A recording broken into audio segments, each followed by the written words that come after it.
All right, so we are on target 10D, which we will determine the best model for the real world problem. All right, so learning goals for this lesson. I can write an equation to best represent a situation in a real world context, use information in a given scenario to write an equation in order to answer a question, write a rule when given a set of ordered pairs, and finally write a function both linear and exponential based on a real world scenario and use the function to answer questions. Okay, let's look at the first example.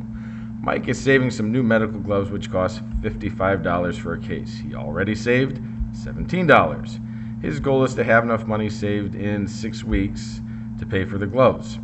Write an equation that represents how much money he needs to save each week to meet his goal. Okay, so first things first, let's take a look at the numbers that I underlined. So $55, that's the total amount that we need to pay for a case. So that will be on one side of the equation by itself. The next thing you need to do is figure out, okay, so what does my variable represent? So the variable represents, and it kind of says it right here, how much money he needs to save each week. Weeks is not the variable in this one because we know how many weeks. So that 6 is going to go in front. Your x is going to be how much he needs to save each week. So that's the variable. That's what we're being asked to solve for.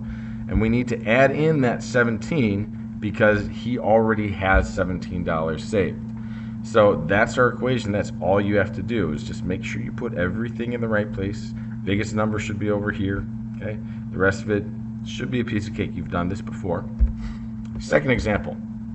A species of monkey initially had a population of 12,125 when the scientists first began studying it. Since then, the population has increased 1.2% each year. If this trend continues, how many of the monkeys in the species will there be after 11 years? So again, I underlined the important information. Okay, we have our initial amount. Remember, this is the initial or starting, in this case, starting population. Okay. This rate over here, it's the rate of growth or decay. Now it's growth because it's increasing. So remember, this is 1 plus 1.2%. So 1.2% written as a decimal, we have to move it over 2. So it's 1 plus 0.012, which gives us this. And the 11, because remember, this over here is just your, that t is an amount of time that we're looking at. And the 11 is that. So all you have to do is plug that in your calculator and you get 13,835 monkeys. You actually get a decimal that's a little bit more, but we're not going to have part of a monkey, so in this case you would round down. Okay. Third example, what is a rule for the function represented by the ordered pairs? So we've got these ordered pairs 1, 2, 2, 4, 3, 6, 4, 8, and 5, 10. Best thing to do is put them in a table. So notice my ordered pair 1, 2, my x is 1, y is 2. 2, 4, 2, and then 4, and so on and so forth. So now it's a little bit easier to look at. I can see, okay, so I'm adding 2 each time. So this is not exponential, this is linear, so this is going to be set up, you know, as y equals mx plus b, where m is the rate of change, and b is your y-intercept. Now, there is no 0, so we need to kind of like figure out what it would be. So here we have a 0, we would put it right here, if it was there. And we add 2 going this way, so we subtract 2 going this way. So 0, 0 is where we're starting at, so we don't need to write in the b. So it's just y equals 2x. And for b, do the same thing with that we did with a. So put it in the table. Okay, so we have a plus 3, plus 5. Okay, so that's not linear, so we don't worry about that. We're not multiplying by the same amount each time. 1 times 4 would be 4, but 4 times 4 is not 16. So it's not our traditional exponential. So now we have to look at what else it could be. So it's easier to kind of like move on to the next one. So 2, we know it's not adding, so we know it's not multiplying by the same number. So just kind of look at the groups of numbers. 2, and what would you do to it to get 4? Well, you get the square. Check with the other ones. 3 squared is 9. 4 squared is 16. So it's just y equals x squared. As simple as that. Fourth example. Bob inherited $50,000 in a bank account. When he received the money, he began withdrawing money at a rate of $4,500 per month.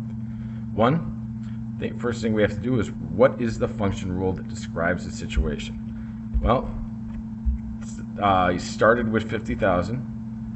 Okay, and he's losing, or he's subtracting 4,500 every month. So X is the number of months. Okay, so this is how much he started with. Subtract, or in this case, subtract how much he's losing every month. We want to find the balance after 5 months, so we just plug in 5 for X, which gives us 27,500. And then we want to use a function in A to determine how long it takes for the account to be empty, assuming he withdraws 4,500 every month. So what we're going to do is we're going to set that Y equal to 0. So we want this because Y represents the balance of the account. So when the balance is 0, we need to figure out what that's going to be. So start off and you subtract 50,000 from both sides, which gives you negative 50,000 equals negative 4,500X. And then divide both sides by negative 4,500, and you get 9 months. Okay, because it asks the number of months. So your answer is not exactly 9, but that's how long it takes for it to go past that 0 mark.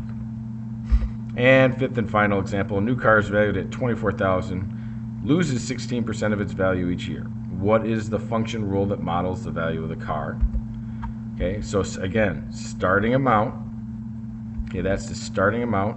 And this one is decreasing, or it's exponential decay, so it's 1 minus 16% written as a decimal, 0.16, which equals 0.84. So make sure you know how to do decay as well. So, and then to the x power, of course. So that's our function rule. We want to find the car's value after 5 years, so we're going to replace the x with 5, plug that into your calculator, and you get $10,037.09. And for C, in how many years will the value be less than $8,000? So this is where you want to use your calculator, use your Inspire software on your computer, and you go ahead and you plug in the formula, and then you open up the table, and notice right here, okay, at 6 months, we're at 8,400, or 6 years, we're at $8,431.15. At 7 years, we're at $7,082.17. So we know it's somewhere in here. So there's a function on here that allows you to do trace. So you'll want to move down until you get below 8,000, which happens at about 6.3 years. And that is it for the video. I know these last two may have been a little confusing, so these are the ones where if you don't understand it, you need to ask specific questions about what part of it you don't understand. Don't say all of it, because I know that you get at least some of it. At least you should. But if you do, in fact, not understand any of it, you'll want to go back and look at some of the videos from last unit, or just come and find me and ask me, and I will help you one-on-one. All right, that is it. You guys have a wonderful day, and take care.